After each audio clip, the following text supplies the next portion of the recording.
ओम गणपताय नमः। ओम श्री गणेशाय नमः। ओम श्री दुर्गा दिव्ये नमः। ओम श्री दुर्गाये नमः। ओम श्रीमद्देवी भागवत महापुराण प्रारंभः द्वितीय खंड। तुम्हें माता च पिता तुमेव, तुमेव बंधु च सखा तुमेव, तुमेव विद्यार्थिनं तुमेव, तुमेव शर्मं देव देव। ओम नमः चंडिकाय नमः। ओम श्री दुर्गा दिव्ये नमः। ओम श्री दुर्गाय नमः। 68वां अध्याय रुद्राक्ष धारण की महिमा के संदर्भ में गुण निधि का उपाख्यान। ईश्वर बोले, हे महासेन, कुश ग्रंथि पुत्र जीव जिया पोती आदि से निर्मित तथा अन्य वस्तु से बनी हुई मालाओं में से कोई भी रुद्राक्ष माला की 16वीं कला के बराबर भी नहीं हो सकती है। जैसे पुरुषों में विष्णु, ग्रहों में सूर्य, नदियों में गंगा, मुनियों में कश्यप, घोड़ों में उच्च शर्वाहा, देवताओं में महेश्वर, देवियों में गौरी श्रेष्ठ है, उसी प्रकार यह रुद्राक्ष श्रेष्ठ है। रुद्राक्ष से बढ़कर न कोई स्तोत्र न कोई व्रत है। सभी प्रकार का अक्षय देने की तुलना में रुद्राक्ष दान विशेष महिमा वाला है। जो मनुष्य किसी शांत स्वभाव वाले शिव भक्त को उत्तम रुद्राक्ष का दान करता है, उसके पुण्य फल की सीमा का वर्णन करने में समर्थ नहीं हूँ। जो मनुष्य कंठ में रुद्राक्ष धारण किए हुए किसी व्यक्ति को अन्न प्रदान करता है, वह अपने 21 कुलों को उद्धार करके रुद्र लोक को जाता है। जो ब्राह्मण अपने मस्तक पर भस्म नहीं लगाता, शरीर पर रुद्राक्ष धारण नहीं करता और शिव मंदिर में पूजा नहीं करता है, वह चंडालों से भी अधम है। मांस खाने वाला, सुरापान करने वाला तथा अंतजनों सानिध्य में रहने वाला भी सिर पर रुद्राक्ष धारण करने पर तजन पापों से मुक्त हो जाता है। सभी प्रकार के यज्ञ, तप, दान तथा वेदाध्ययन करने से जो फल प्राप्त होता है, वो फल मात्र रुद्राक्ष धारण से शीघ्र प्राप्त हो जाता है। चारों वेदों का स्वाध्याय करने, पुराणों को पढ़ने, तीर्थों का सेवन करने, सभी विद्याओं का अध्ययन करने के फलस्वरूप जो पुण्य प्राप्त होता है, वो पुण्य मनुष्य केवल रुद्राक्ष धारण से तत्काल प्राप्त कर लेता है। प्राण काल में रुद्राक्ष धारण करके यदि कोई मृत्यु लोक प्राप्त होता है तो रुद्र तत्व प्राप्त हो जाता है और उसका पुनर्जन्म नहीं होता है।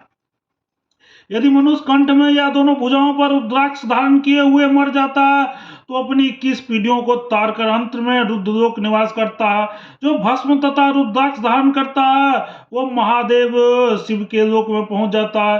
चाहे वो ब्रह्मा हो या चंडाल या गुणवान अथवा गुण से रहित, पवित्र हो अथवा अपवित्र, चाहे वो अभक्ष पदार्थों का भक्षण करने वाला ही क्यों ना हो, मलक्ष हो अथवा चंडाल ही क्यों ना हो, पर सभी पातकों से युक्त ही क्यों ना हो, वो केवल रुद्राक्ष धारण से ही रुद्र स्वरूप हो जाता है, इसमें संशय नहीं है। सिर पर रुद्राक्ष धारण करने से करोड़ गुना, दोनों कानों में पहनने से 10 करोड़ गुना, गले में धारण करने से 100 करोड़ गुना, मस्तक पर धारण करने से 1000 करोड़ गुना, योगोपवीत में धारण करने से इससे भी 10,000 गुना, तथा दोनों भुजाओं पर धारण करने से लाख करोड़ गुना फल प्राप्त मिलता है। और मणि बंधन में धारण करने पर रुद्राक्ष मोक्ष का परम साधन बन जाता है। कोई ब्राह्मण रुद्राक्ष धारण करके भक्ति पूर्वक जो कुछ भी वैदिक कर्म करता है उससे उसका महान फल प्राप्त होता है। श्री श्रद्धा रहित होकर यदि कोई गले में रुद्राक्ष धारण कर ले तो वो नित्य पाप कर्म में रत रहने वाला भी वो सभी बंधनों से छूट जाता है। जो अपने मन में रुद्राक्ष धारण करने की भावना रखता है किंतु उसे धारण नहीं करता, वो भी महेश्वर स्वरूप है और लोक में शिवलिंग की भांति नमस्कार योग है। कोई व्यक्ति चाहे विद्या संपन्न हो अथवा विद्या रहित हो, वो रुद्राक्ष धारण कर लेने मात्र से ही शिवलोक को प्राप्त हो जाता है। जैसे कि कट्ट नाम के स्थान विशेष में गदर शिवलोक चला गया था।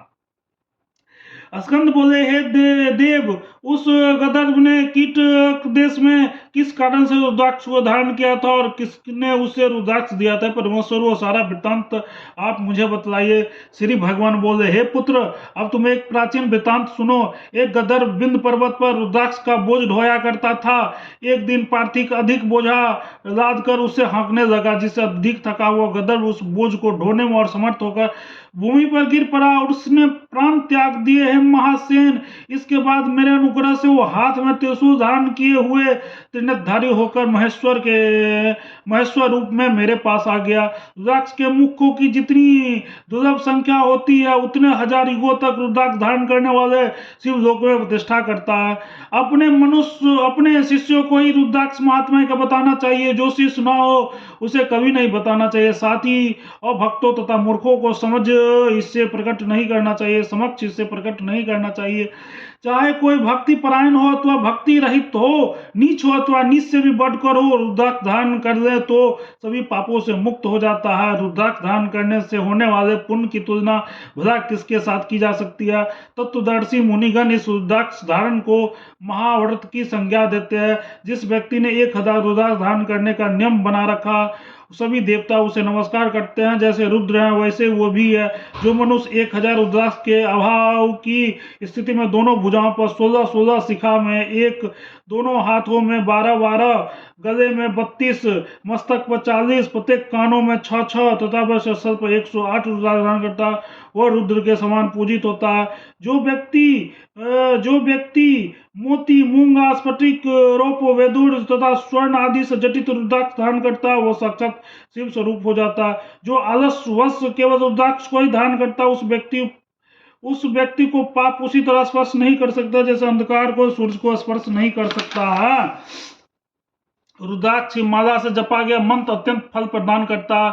जिसके शरीर पर अत्यंत पुण्यदायक एक भी रुद्राक्ष नहीं रहता, उसका जन्म उसी भांति निरर्थक है जैसे त्रिपुंड धारण करने वाले जीवन अर्थहीन जैसे त्रिपुंड धारण न करने वाला का जीवन अर्थहीन होता है। जो अपने मस्तक पर रुद्राक्ष धारण करके सिर स्नान करता है, वो गंगा स्नान करने का फल प्राप्त करता है, उसमें संशय नहीं है। 1 मुखी, 5 मुखी, 11 मुखी, 14 मुखी तथा और भी रुद्राक्ष के रूप में पूजा की जाती है। साक्षात शंकर के हाथ में इस रुद्राक्ष की यदि नित्य भक्ति पूर्वक पूजा की जाए तो इस दरिद्र व्यक्ति को भी पृथ्वी पर राजा बना देता है। इस संबंध में तुमसे एक प्राचीन उत्तम आख्यान वर्णन करूंगा। ऐसा सुना जाता है कि कौशल देश में गिरिनाथ नाम का एक ब्राह्मण रहता था। वो महाधनी, धर्मात्मा, वेदांग में प्रागत, यज्ञ परायण तथा दीक्षा युक्त था। उसका गुणनिधि नाम से विख्यात एक पुत्र था जो युवा, मनोहर, आकृति वाला तथा कामदेव के समान सुंदर था। उसने अपने रूप तथा मध्य युक्त यौवन से सुधीशन नामक अपने गुरु को मुक्तावली नाम वाली भार्या को मोहित कर लिया। कुछ दिनों मुक्तावली को उसके साथ संपर्क रहा, किंतु बाद में गुरु की भय के कारण उसने उन्हें विष दे दिया और वह निर्भय होकर सहवास परायण हो गया। जब उसके माता पिता को इस कर्म के विषय में कुछ ज्ञात हुआ, तब उसने माता पिता को भी उसी विष देकर मार डाला। तत्पश्चात अनेक प्रकार के भोग विलास में संपूर्ण धन के व्यय हो जाने पर दुष्ट ने ब्राह्मणों के घर में चोरी करना आरंभ कर दिया। सुरापान में निरंतर मदमस्त रहने के कारण वो जाति से बहिष्कृत कर दिया गया और सभी लोगों में वो गांव से बाहर निकाल दिया गया। तो वो वन में विचरण करने लगा। उस मुक्तावली को साथ में लेकर वो घने जंगल में चला गया। वहां मार्ग में स्थित होकर उसने आने जाने वाले अनेक ब्राह्मणों को धन के लोभ से मार डाला। इस प्रकार बहुत समय बीत जाने पर वो नीच प्राणी मृत्यु को प्राप्त हुआ और उसे लेने के लिए हजारों यमदूत आए। उसी समय शिव के गण शिवलोक वहां आ पहुंचे और फिर हे गिरिजानंदन, उस दोनों यमदूतों तथा शिवदूतों में परस्पर विवाद होने लगा। तब यमदूतों ने कहा, है शंभु के सेवक को, आप लोग बताए कि इसका कौन सा पुण्य है जो आप लोग इस शिवलोक में ले जाना चाहते हैं। इस पर शिवदूत कहने लगे, जिस स्थान को मृत्यु को प्राप्त हुआ वह भूमि के 10 हाथ नीचे रुद्राक्ष विद्वान है। हे यमदूतों, उसी रुद्राक्ष के प्रभाव से इसे हम शिवलोक के पास ले जाएंगे, शिव के पास ले जाएंगे। तत्पश्चात वो गुण निधि नाम के ब्राह्मण दिव्य रूप धारण करके विमान पर आरूढ़ होकर शिवदूतों के साथ शिवलोक चला गया। श्रीमत, मैंने तुमसे रुद्राक्ष का यह महात्म्य कह दिया है। इस प्रकार मेरे द्वारा संक्षेप में वर्णित इस रुद्राक्ष महात्म्य का सभी पापों को नाश करने वाला तथा महान पुण्य फल प्रदान करने वाला है। इति श्रीमद् देवी भागवत महापुराण संहिता रुद्राक्ष महात्म्य गुण निधि क्षमा मोक्ष वर्णन नामो षष्ठोध्याय। तत्सत। प्रेम से बोलो जगत जननी जगदम्बा माता की जय, बोलो दुर्गा महारानी की जय, दुर्गत नाशनी दुर्गे जय जय काल।